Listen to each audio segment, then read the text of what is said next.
We often have scripts running in our heads that tell us we should be more, do more, and obtain more. These inner narratives work against us, feeding anxiety, fear, and self doubt.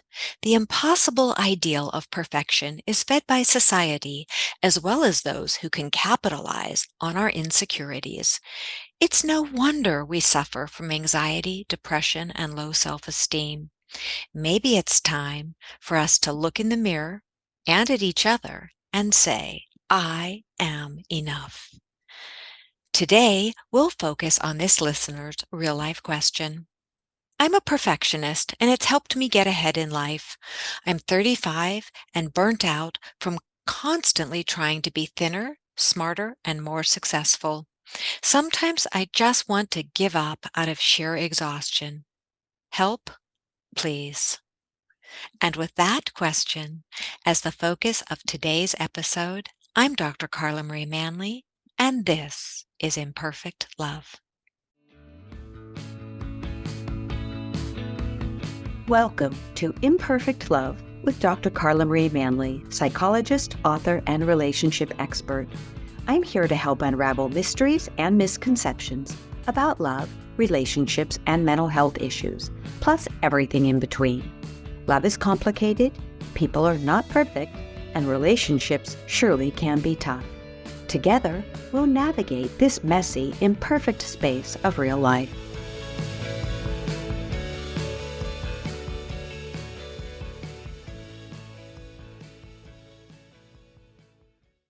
Today, I'm joined by a wonderful, very special guest, Sheridan Stewart, who will be sharing with us her expertise on what it means to have enough, do enough, and be enough. First, Sheridan, thank you so much for joining us today. It's such a joy to have you. Thank you. It's wonderful to be here on the other side of the world. You're in California, I understand. I'm here in Queensland in Australia. So it's amazing to have this technology where we can connect across the globe at the click of a switch. It's amazing, and I'm again so fortunate to have you because you're the perfect expert for this question. I have your book here, I Have Enough, I Do Enough, I Am Enough, and it's such a beautiful, well-written book. And before I ask you a question, I want to read one of the quotes that you have in the book, and it says, "Beauty begins the moment you decide to be yourself." Coco Chanel. And that chapter actually goes into your relationship with lingerie, which we can get to in a little bit, but I love that chapter very much. So before we get going to really look at this listener's question, tell us a little bit about what makes you you. That is a very big question. I think what makes me me is that over my lifetime, I've been fairly audacious. So I didn't grow up with a lot. We were mostly raised by my mother. Certainly, my teen years were what you'd call perhaps restricted income. I think low income. There's a lot of people that struggle a lot more than we did, but we scraped by. So there was never excess around, and I think I really craved that. So whilst I was never just directly given things, I was also never held back from trying things. So when I was 11, for example, I decided I wanted to make a movie, and my parents said, well, good luck with that. But they didn't stop me. And I rang the Australian Film Commission and I said, hello, I'm Sheridan and I'd like to make a film.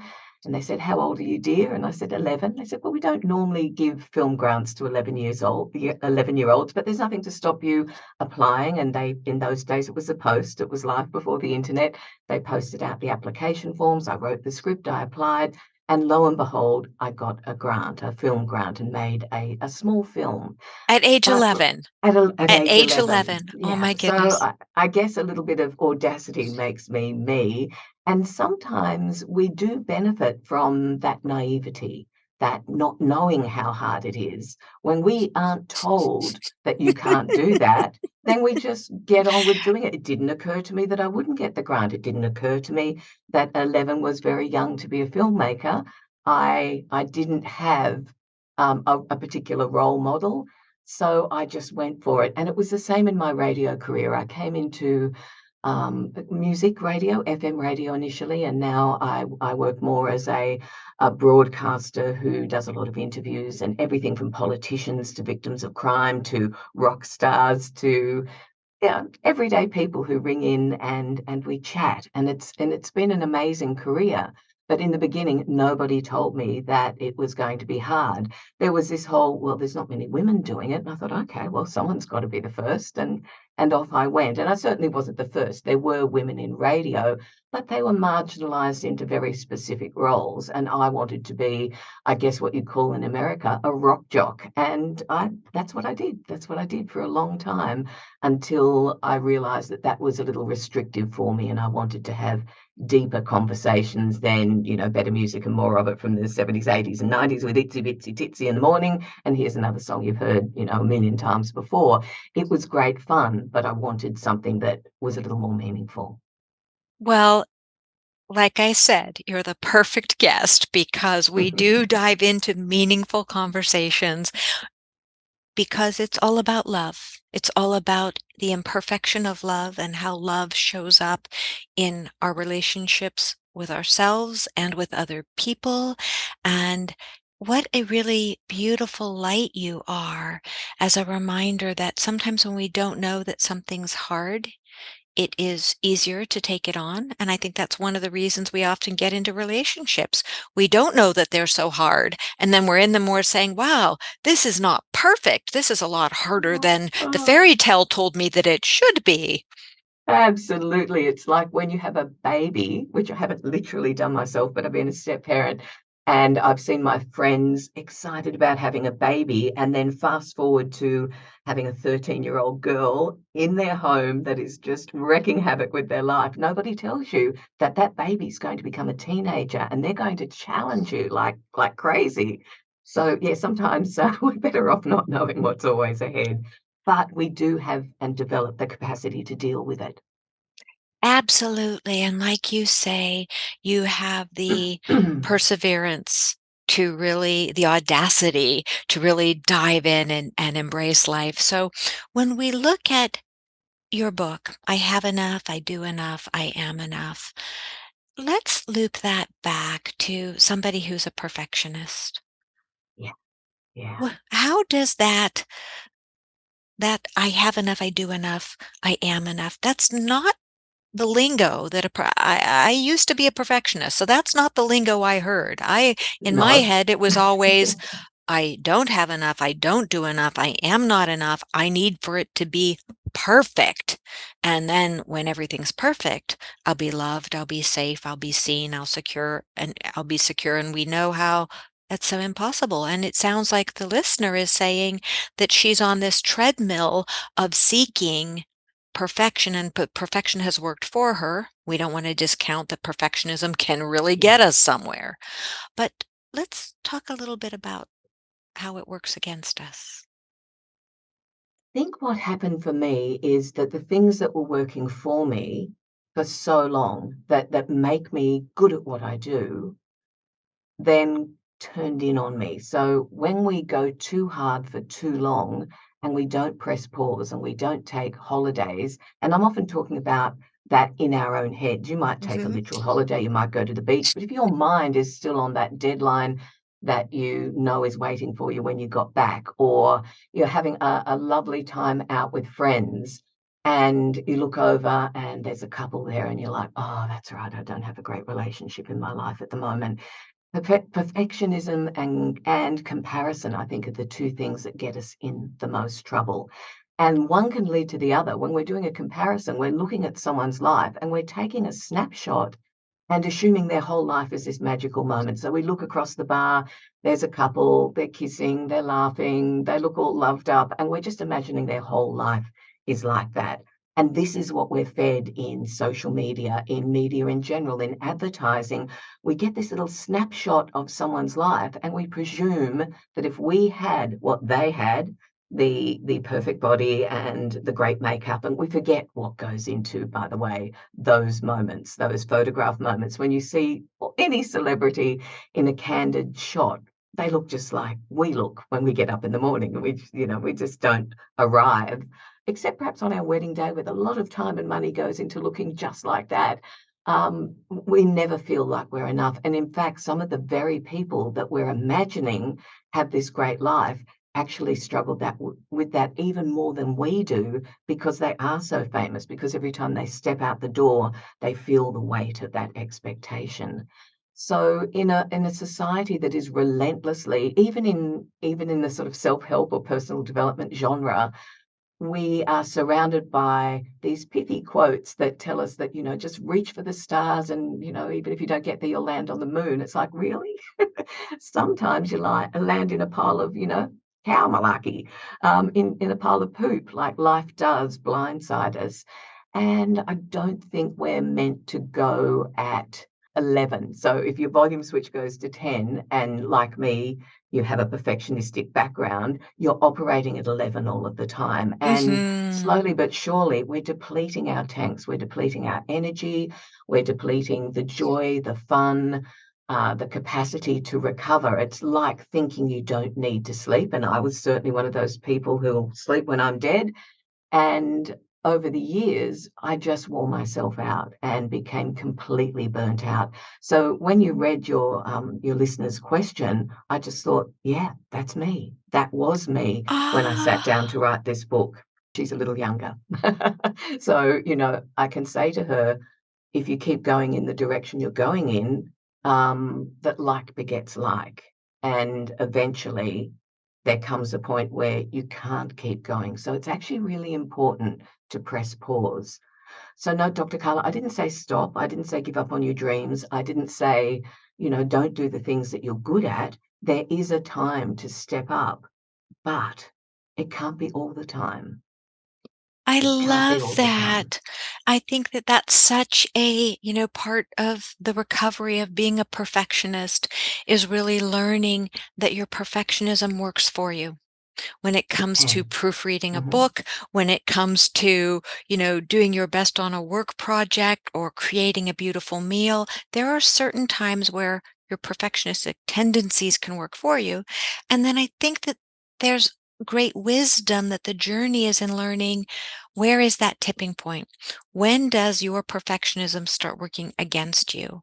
When the meal that is so perfectly beautiful has exhausted you so much that you don't enjoy it, or you Yeah. haven't paid attention to all the guests who were there because you're striving so hard to create the perfect meal, or when getting that manuscript or that recording just perfect has taken you 80 hours more than if you just said, "It's good enough Yeah. right now. It's getting my message out there. It's good enough." And how can we find that line? How can our listener find that very fine line between going for something that's just not possible? That's what perfectionism does to us. It's just not possible. It's never good enough. To that line of where you dial back Mm. to 9.5 or 99.9, or sometimes it's 8, to have Yeah. the 8 on that scale and say, "Hey, it's just breakfast. It can be a 5 today. It doesn't have to be." The kitchen can be as clean as a 6.0 today. It doesn't need to be 10, because for perfectionists, we want everything to be 10 all the time. Mhm. So Huge using stress. your cooking analogy, I would say save it for the dinner party, save it for the big occasion. Conserve your energy so that when you want to make something wonderful, you've got the energy to do it. And the rest of the day, eggs on toast is fine. Yeah, a salad is fine. We don't need to live in that state all the time. And in fact, if we do, you'll find that overall your tank is depleting, and one day there'll be nothing there to draw on. And then we get really upset, because when we've got nothing to draw on and something important happens, we want those energies in reserve. We want something that we can pull from. So if we're wearing ourselves out on all the little everyday tasks, and, sending the kids off with lunch boxes that look like there's something out of a, MasterChef episode on television, then what happens when we get to the kids' birthday party? A, they don't appreciate it because every day they've had this spectacular feast. Life is meant to have light and shade and color and texture, and we're meant to ebb and flow. So when I wrote I Am Enough and I wanted to contemplate what it meant to have, do, and be enough, I chose it as a 90-day challenge because that represents a season, and every season is different. You know, what I did for those 90 days, I wouldn't do the next 90 days the same way, or even the next one day. But we can do for a short period of time something that allows us to either step up or step back to give out and then replenish our energy. I love how you said that, the ability to either so the 90 days is a season, and that's a beautiful way of looking at it, and it gives you the opportunity, I just want to restate what you said because it's so beautiful, to either step up or step back. How perfect is that to use 90 days to reflect on what's going on in your life and realize it doesn't always mean that I need to step up. It might mean that I consciously step back. Absolutely, absolutely, and it's not easy to do, you know, for those of us that are perfectionists, for those of us that are very driven, that are very passionate about something, and most people are. And I just want to say for those listening that maybe go, "Oh my goodness, you know, I wish I could step up. I'm frozen in inaction." That's sort of the opposite end of the same stick. So, for example, I've got one friend who, whilst I can't sleep and don't get any sleep and am always overdoing, she oversleeps and feels like she can't do much in her life outside of her job, but it comes from the same place. So you can be a perfectionist who's not doing anything, but inside you're beating yourself up about it, and you're suppressing your energy, you're suppressing your life force and not going forward, because we can be frozen in our idea of it has to be perfect before I can take action. So they can be opposite ends of the same stick. I just thought I'd mention that for anyone who was going, oh, I don't relate in this to this overdoing thing. In fact, I feel guilty all the time because I'm underdoing. What's happening in your head could still be, you know, you're overdoing it mentally and preventing yourself from moving forward. Absolutely, and I think you're so right because sometimes somebody gets frozen or depressed because it is that fear if I launch out and I fail, using, putting fail in quotes, that if I fail, then it proves that I'm a mess up, that I'm broken. So I just better stay in bed and not try very hard or not try that next thing because I might fail. Instead of saying, I'm going to go back to what you said. I loved it when we were talking about the dinner party. And you spoke about, instead of saying doing the perfect dinner party, you said conserve your energy to create a wonderful dinner party. And I think it was such a beautiful linguistic shift because you took all the weight off of perfectionism and you went straight into wonderful. And I think that that is such a healing turn right there for all of us, for listeners to realize, wait a second, when perfectionism is taking a hold of me, whether I'm stuck in bed or I'm stuck in high drive, how about if we reframe it and say, let's just create something wonderful? Beautiful. And you're so right there, Dr. Carla. Words have such power, and we need to Mhm. be really selective about them. So it does help to pay attention to those words. And sometimes that tiny shift, that one word from the perfect dinner party to a wonderful dinner party. Thank you for noticing that. I didn't even know I was doing it. You did a great Um, job. that can just completely shift the whole energy. Your shoulders drop, you relax. It doesn't matter if a bit of sauce gets spilt, or, you know, the danger in staying in that hyper vigilant, everything has to be exactly so Mhm. stage, is that this dinner party with everyone around you that you want to spend time with comes and goes, and you've been so focused on trying to make it perfect that everybody had a good time except you. And if any of those friends knew that, they would say, "Oh, for goodness sake, Sheridan, it doesn't matter that, one of the courses wasn't perfect or that you actually threw something in the bin. None of us would have known. We just wanted your company. You created this wonderful evening. Let's just be together. Let's be present for each other. Absolutely. And when we think about all of our relationships, whether they're with children or romantic partners or friends, that's what most people want anyone is just the wonderfulness. No one cares if your makeup is perfect or if you weigh, 5 pounds more or less than you're supposed to, or, 100 Or pounds. People 50. who, whatever it is, people who really love you, all they really want for you is for you to be happy and well. I mean, that's Yes. the essence of genuine love. They just want, and so we're so tend to be so much harder. And, going back to the listener's question about, being on this treadmill of trying to be more successful, ever fitter, ever, more this, that. Let's talk about your lingerie. I love that piece.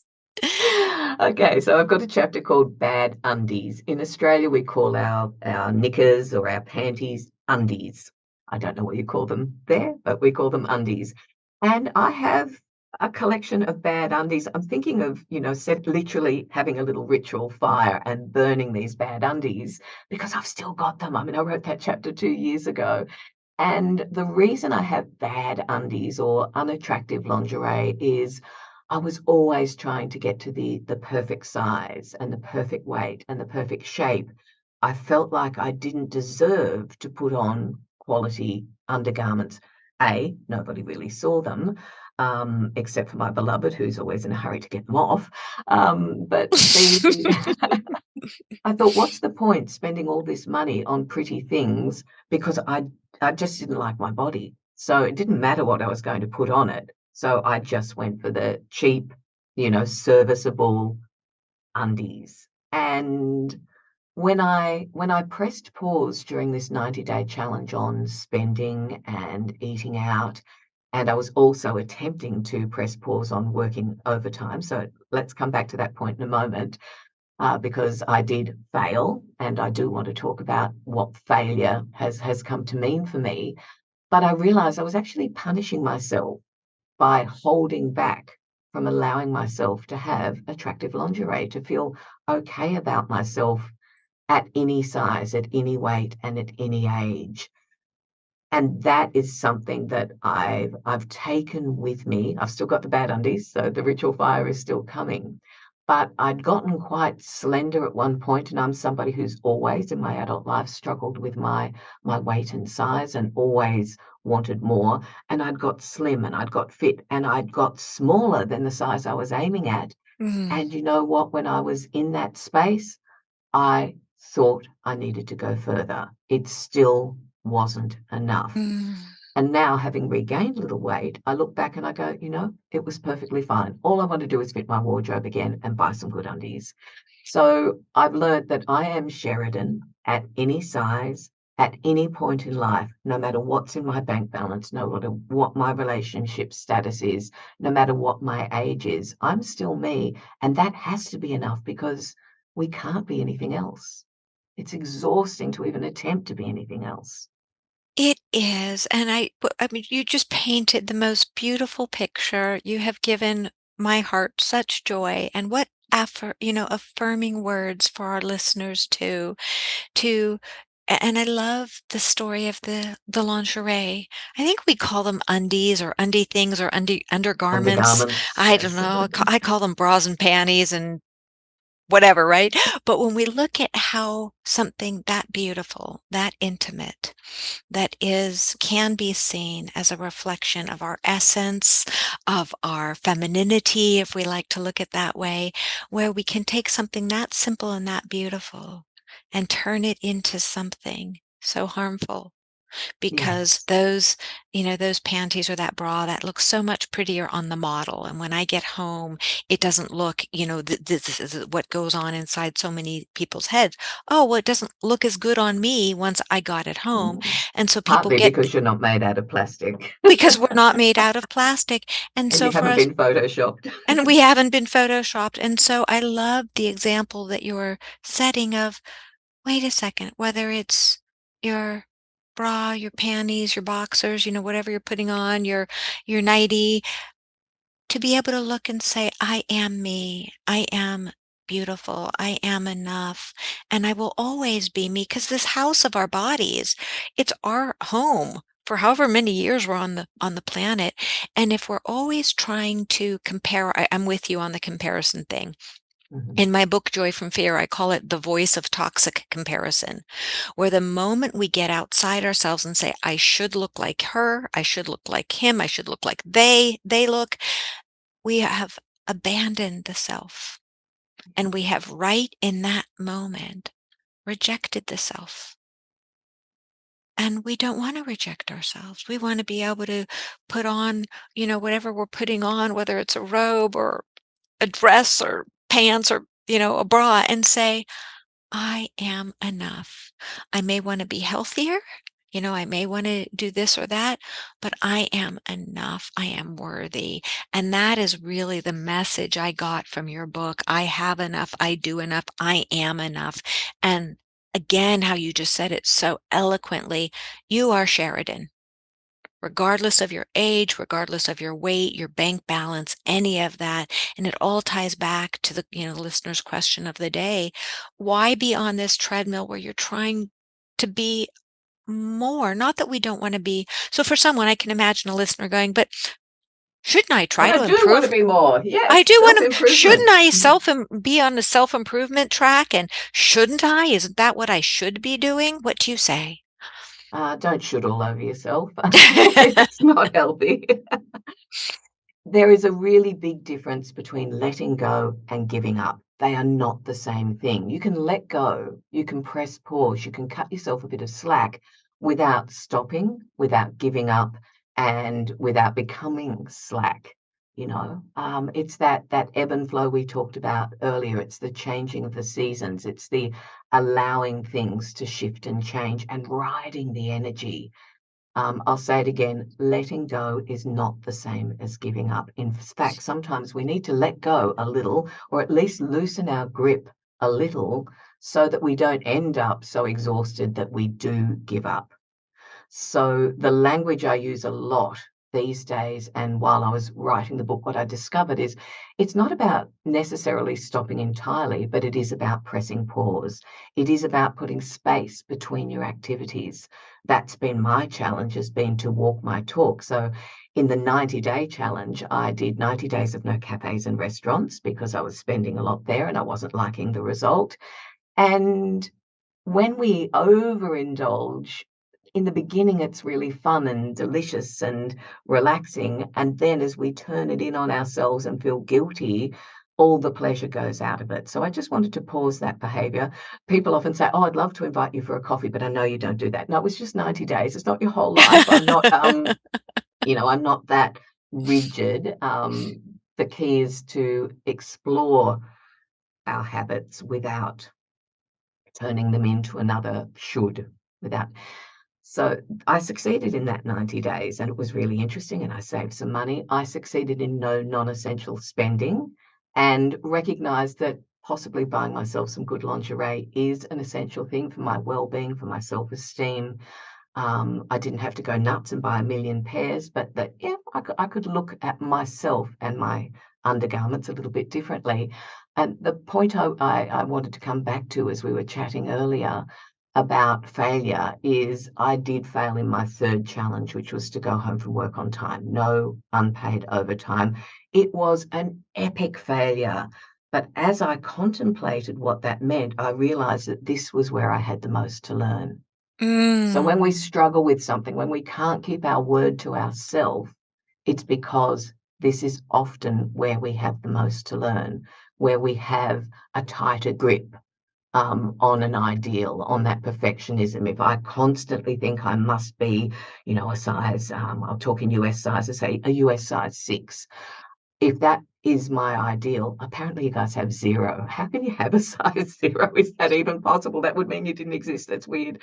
From sitting over here where our sizing is quite different, it's like 0. That would be like vanishing. But the areas, and if we've had a grip on something that is an ideal and we're holding it tightly, And our whole identity is until I get this, until I have this, or I do this, or I am this, until that happens, I'm not enough. We're very invested and it can be really hard to let go. So failure is often just where we have the most to learn. Thank you so much, Sheridan, for highlighting that piece about learning because you're right. It is those parts where we're really sticking, where we're struggling. And it's that right there, that I don't want to, where that's where I believe the psyche is saying, okay, don't judge yourself, don't blame yourself, but this is the work right here. This is that next place in your life that you can polish. And I love looking at the journey of life like that, that, hey, the psyche is just asking us to polish this next sticking point. And we have lots of, rough edges when we come into life. And when we just are a little gentler with ourselves and say, wait, is this just the next place to polish? Let's just Yeah, polish here. yeah. And if you think of it in terms of, say, a musician, there is nothing more delightful than seeing and hearing someone perform and you think, oh my goodness, that was so effortless. You actually, as a listener, as someone who's receiving that creativity, you relax. Now, that did require polishing. That person has practiced for hours, but they've got to the point where they just relax and flow and let the music flow through them. And if we can carry life like that, like beautiful music, if we can carry things a little more lightly, I got so serious about everything, my weight, my size, my job, my relationship, my finances, everything. I feel myself frowning and scrunching even as I'm talking about it. And, to the listener, to that beautiful 35-year-old that wrote that question, maybe just look at, am I carrying my life like a huge sack of rocks? Like, what would it be like to just press pause, put it down, sort through the rocks, work out what is worth putting that much effort into? And perhaps I could buy a cart. Perhaps there's other ways I can transport this load than carrying it all at once and all on my own. So, support is vital. Treat yourself like you would treat a friend. If a friend came to you and said, oh, I'm carrying this huge load of rocks around and all these heavy beliefs, and I don't like myself, and I don't have enough, and I don't do enough, and I'm lazy, and I'm fat, and I'm not successful, and what would you say to them? You wouldn't say, yes, pick up those rocks and walk up a hill and you'll feel better. You just wouldn't do that. So treating yourself like you treat a friend, a dear friend, someone you cared about, your child, do we want to be demonstrating to the world that life is hard? Yes, it can be, and it can be hard for times. And we need to step up during those times. But when it's relentless and when we've become our own um, captor, when we are the ones that are Hmm. insisting on piling those rocks in, like life's hard enough. Life has curveballs. Things happen that are not fun, that are not easy, that are difficult, that take a lot to get through. I guess circling right back to the beginning of our conversation, Dr. Carla, you want to have some energy in reserve for when the storm comes. But when there's no storm, recognize there's no storm. I can put down my sack of rocks. I can sort them out. What have I learned? What do I take forward? Can I carry them more lightly? Can I get a little cart? Can I get a little help? That's what pressing pause allows us to do. And such a beautiful way of looking at it and realizing, going back for a second to you talking about the musician. I have some clients who are musicians, and we listen, not that I've listened to them play, but when we listen to somebody who's playing music and they've really made that their love and their world. And yes, it looks wonderful, sounds wonderful when they're playing. And then to realize how much work goes on, Oh, yes. especially when they're masters at it, right? Behind the scenes, the practice, the constant perseverance, that when we look at other people as beautiful as their music, whatever type of music they're playing in their life, right? There is work going behind the scenes and that constant crafting. And we often forget that we want to be crafting our souls as well. We want to be Yes. playing the music of our soul as well. And we can't do that very well when we're oriented externally and oriented toward perfection. Instead, that pause that you're talking about, I think one of the biggest gifts of pausing is that reevaluation of your priorities. And so for this Yeah. 35-year-old or 25-year-old or, 65-year-old, however old someone is saying, is this where I want to be in my life? Using that pause to say, perhaps it's time to go inward and do some. I've been really working on polishing all these externalities, the way I look, the how fit I am, how much money I have in the bank, and how successful I am. But now let's go inside and look at not finding perfection in there, because we'll never Mm. find perfection, but finding the beauty of the imperfection and falling in love with yourself. And often when we work on falling in love with the self, maybe for the first time in our lives, then sometimes we're not so hard on Mm. on ourselves, because we see that we're so much more than having the perfect makeup, the perfect weight, the perfect whatever it is, because there's so much more inside that we can tune into. Yeah. And I love the falling in love analogy, because when we fall in love, what we actually, we think we're in love with the other person. We do appreciate them. We are connecting with them. But what's happening, I wonder sometimes, see if you agree, is that we're getting to see ourselves through someone else's eyes as well. We're letting love in. And it's like discovering you've got a whole extra room in your house that you didn't know about. And that's why we're so bereft if that person, doesn't choose us or goes away, as opposed to remembering that, oh, that room was always in my house and someone came and opened the door for me or opened the window or shone a spotlight. That's what we can do for each other. And it's got nothing to do with perfectionism. If you look around, I remember younger thinking I was, too chubby to be in a relationship and too fat to this and too fat to that. And I looked around me one day and I saw people of all sorts of shapes and sizes and ages and even capacities experiencing love. And I thought, what makes me, oh, look at this beautiful dog sneaking up behind you. Dr. Carla, speaking of love, love has entered the room in the form of a Oh, gorgeous dog. Aren't they gorgeous? Dogs don't sit around thinking, have I been groomed perfectly today? They just, or have you, they greet you with love every time you walk in the door. If we could learn to do that for ourselves. I know I've just switched metaphors there, but since your beautiful dog appeared on the screen, that is another, if you can't treat yourself like your best friend, then treat yourself like your dog treats you. You're just everything to them in that moment. They're delighted that you're alive, that you're here. If I dive under a wave and I come up, my dog acts like, oh my God, you're still alive. I love you. I love you. I love you.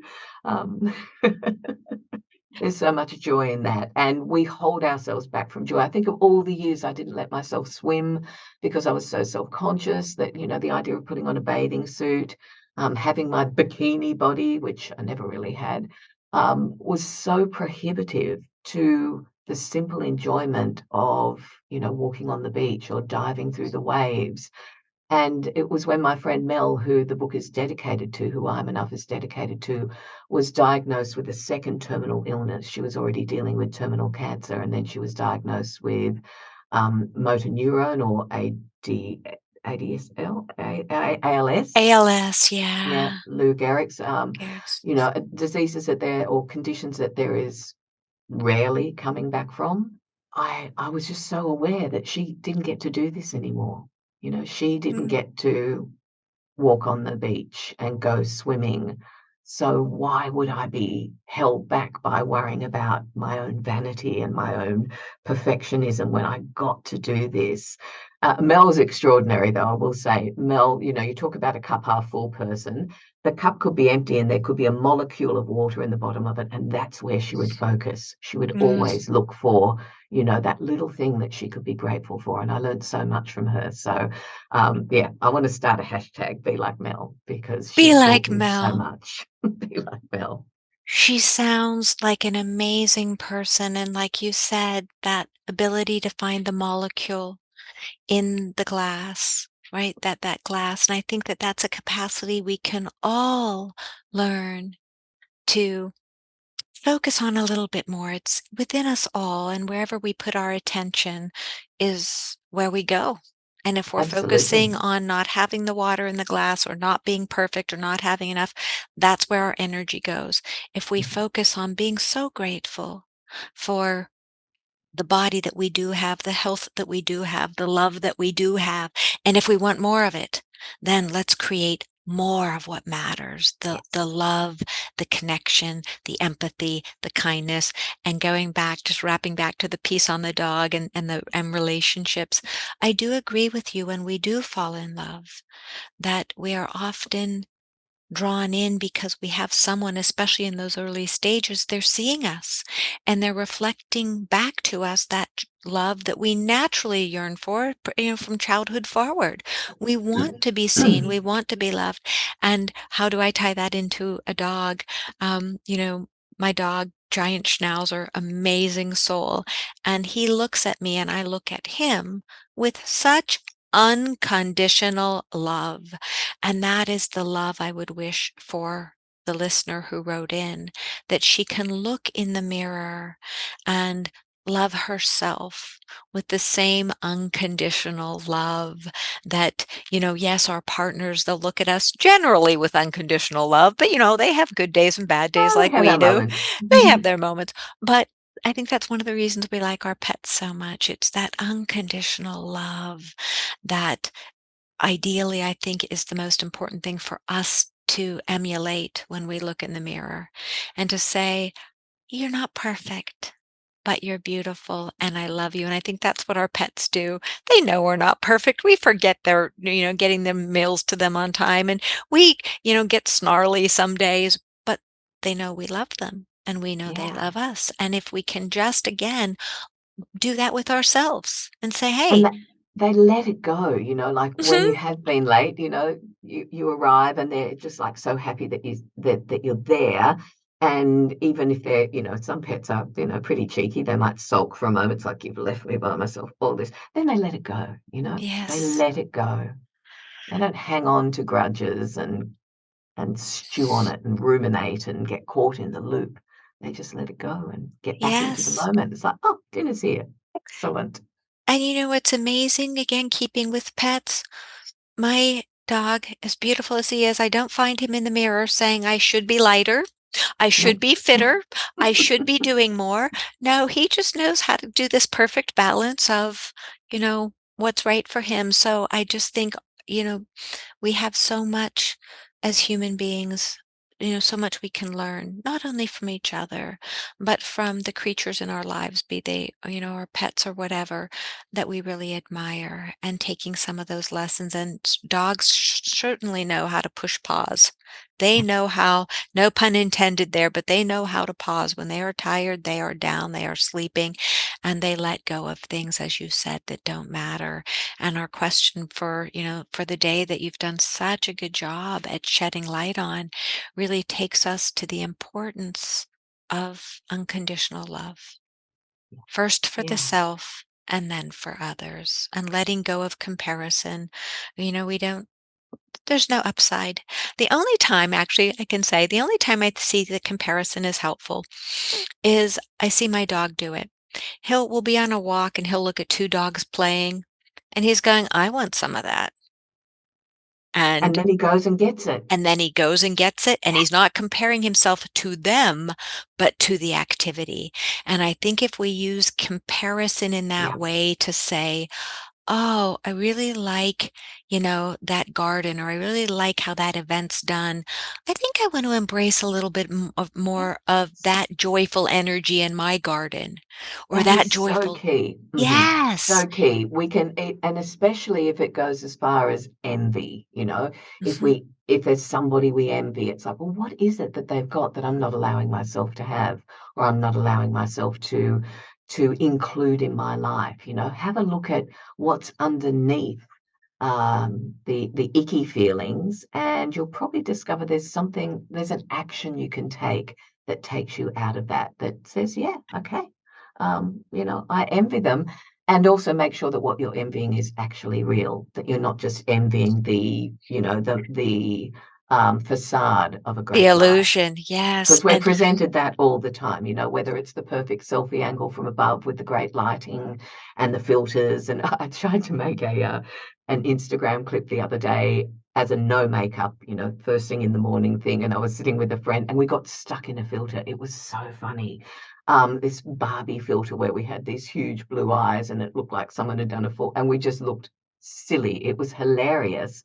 But that is not life. We can't get stuck in a filter and think that that's real. So the filters are so exaggerated, the ones I'm talking about, where they put things on top of you and add sparkles and snow's falling in the background and angels are singing and all that sort of thing. It's not real. So be careful that what you're comparing yourself to is not just a facade. Every person, the most famous, if you think of say a movie star, an actor that you really admire, and you're imagining they have this fantastic life, they are having a human life. And what you're seeing is a snapshot of a fantastic moment that has been beautifully crafted in order to sell that film, to sell their image. There's nothing wrong with any of that. We can all hold those things up and go, oh, that takes me in the direction of my dream if I want to be an actor, or I really like that hairdo and I need to grow my hair a little bit. We can use it as a little guide, but don't make the mistake of thinking it's the whole picture. absolutely, and I just tying up one more piece, you brought up envy, and I didn't wanna leave that alone because it's such an important thing. So many people who write to me or clients will say, "Oh, I don't wanna tell you this, but I'm envious," or "I'm jealous," and I we both know the power of neurolinguistics, and I say, "Oh goodness, envy is a natural feeling. Yes, Jealousy it's is so a natural human. feeling, so human. It's what we do with our envy. It's what we Yeah. do with our jealousy. If we see it as a message, as you said, of something that you might want more of in your life. So you might be jealous, as you said earlier, of somebody's love relationship. So instead of wishing them ill or, getting into a funk about it, it's like, what about that snippet of that relationship? Would I like to cultivate in my own heart or in my own world? Or if you're looking at someone and you're envious of something in their personality or their looks, it can be something as simple as reframing it to, oh, I noticed that. And Mm, that person does happen to be, a different body size and entirely yeah. different life than me. And that's really lovely for that person. And let me turn the lens back to me and say, well, maybe I'd feel better if I weighed a few pounds less, maybe I'd feel better because we don't focus on what looks better, but maybe I'd feel better. And using those natural human emotions to find out if, and big emphasis Mm. on if, there's something we want to shift in our own lives, or if it's just a simple noticing and you go, oh, that's pretty cool. I don't need to have it, don't need to be it, but it is pretty cool. Or I'm not willing to do what it takes to get that, So yes, of course, I still aspire to perhaps drop a pound or two or or 20, whatever it is at the time. However, I'm not willing to work out to the level where I have a ripped body. I have too many other things to do with my life. That is not my life. I'm not a bodybuilder. I'm not a bikini model. I don't need those things. Am I willing to do what it takes to get them? And if the answer is no, it's like, okay, well, I'll just get me a little bit of that. What does a little bit of that look like? It looks like taking a walk in nature each day and just being a little fitter, making, a few tweaks to my food choices so that, my body will naturally, I'm speeding up, I'm doing a little bit more, and I'm, letting go of, say, sugar or something that's not particularly good for me on a more regular basis. And that might be, thank you for that little bit of inspiration, but I don't need to chase down something that I don't really want, and I definitely don't want to do the work it takes to get it.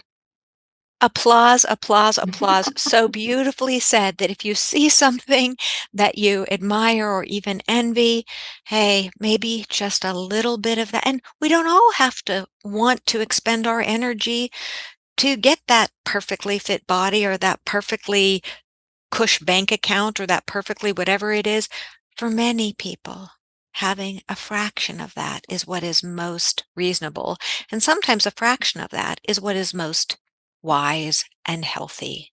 Yeah. And because, so much, as you said, is illusion, and even that which isn't illusion is often not what's right for our own soul, our own being. And I think Mm. that's a big piece where you talked before about letting go. Sometimes it's pressing pause so that you can decide just to let go. Yeah. And, And and if we are clinging so much to an image of something that's not us, we're missing the beauty that we each have. What makes a human beautiful is your uniqueness, your individuality, not being a carbon copy of some marketing ideal. It's so absolutely. important. You don't want to miss the good stuff. You don't want to miss your own life because you've got your eyes on someone else's prize. I can't say anything to top that. You don't want to miss your own life because you're going after somebody else's prize.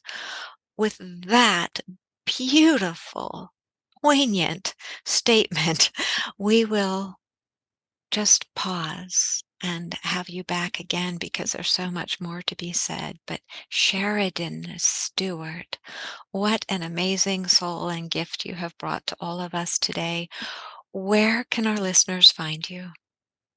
I'm trying to build an Instagram following, so that would be nice. Sheridan, Sheridan .Stewart, Stewart is where to find me. I do have a website, sheridanstewart.com, and the book is I Am Enough. If you just type in I Am Enough Sheridan, it will crop up everywhere. It's all over the place. You can order it, you can read it, you can listen to it. However you like to consume your book. Personally, I love to hold a book, and I was so thrilled when the designer came up with the cover because I'd imagined something sort of far more sort of illustrative, but it just allows that message to stand out. So even I'll tell you a very quick story if we've got a second.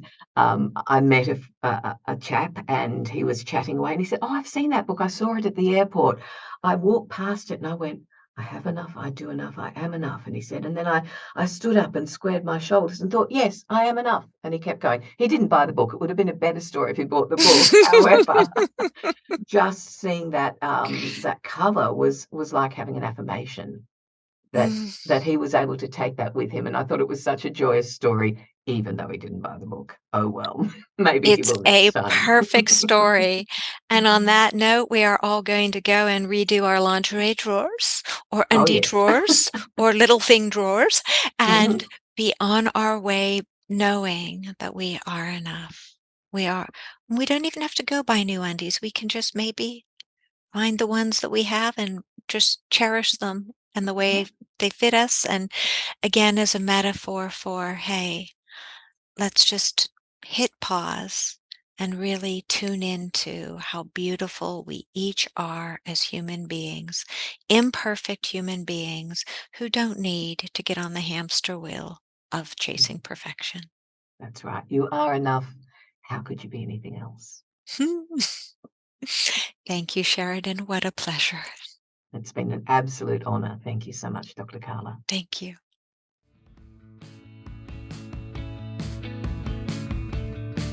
Thanks so much for sharing your time with me today.